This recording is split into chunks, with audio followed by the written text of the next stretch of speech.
আমি মনে করি। কিন্তু গত কয়েকদিনে এই জব গঠনের পর আমার উপর দিয়ে যে অত্যাচার গেছে, যে মানসিক অত্যাচার, সেটা আপনাদেরকে ভাষায় বলে প্রকাশ করা যাবে না। গত 7 দিন ধরে আমি দাঁড়িপাল্লা প্রচারণে ছিলাম। সেই প্রার্থীর সাথে আমার অন্তরঙ্গ ছবি প্রকাশ করেছে। কে বলছে জানেন? বলেন তো, কারা করতে পারে এইসব নারী নিপীড়ন?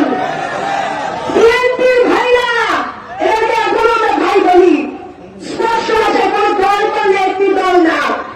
এই বিএনপি কথায় কথায় জামাতে ইসলামের উপর নারী নিপীড়নের, নারী নিয়ে নারী ত্যাগ করে, অথচ বাংলাদেশের সবচেয়ে বড় নারী নিপীড়ন দল এখন করবে না। আমার এই ফোনে হাজার হাজার ছবি আছে। এই যে আমার শ্রদ্ধা আমির এখানে বসে আছে, আমার বলতে খুব কষ্ট লাগছে, আমার কান্না পাচ্ছে যে ওদের সাথে আমার ছবি আপনি দেখবেন, নোংরা ছবি না, আমার বাবার বয়সী। এগুলো আপনারা সহ্য করবেন? নারীর বিরুদ্ধে আপনারা লড়াই দেখাবেন? বাংলাদেশে কোনো নারীর বিরুদ্ধে ঠাঁই হবে না। তারা কতদিন আমিরের আইন হাত করছেন, এখন তারা নারী কার্ড খেলে, অথচ জামাত ইসলামের ভাইদের নিয়ে আমি মাঠে ঘাটে দাঁড়িপাল্লার প্রচারণা করি, সব লাগানোর প্রচারণা করি। আমার কাছে মনে হয় যে আমি আমার আপন ভাইদের সাথে চলাফেরা করি।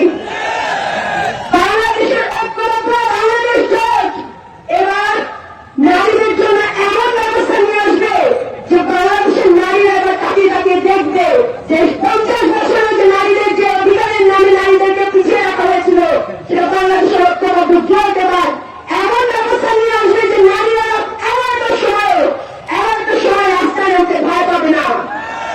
5 আগস্টের পরে আমার ভাই ভারত ধরে গেছে। গত দিনও স্বাধীনের পরে এক মেয়েকে ধর্ষণ করছে কে? শুনবেন, ছাত্রদের ছেলে বড় ধর্ষণ করছে। আপনারা জবাবকে বলে তারা নাকি নারী নিপীড়ন করে, নারীদের ফেলে।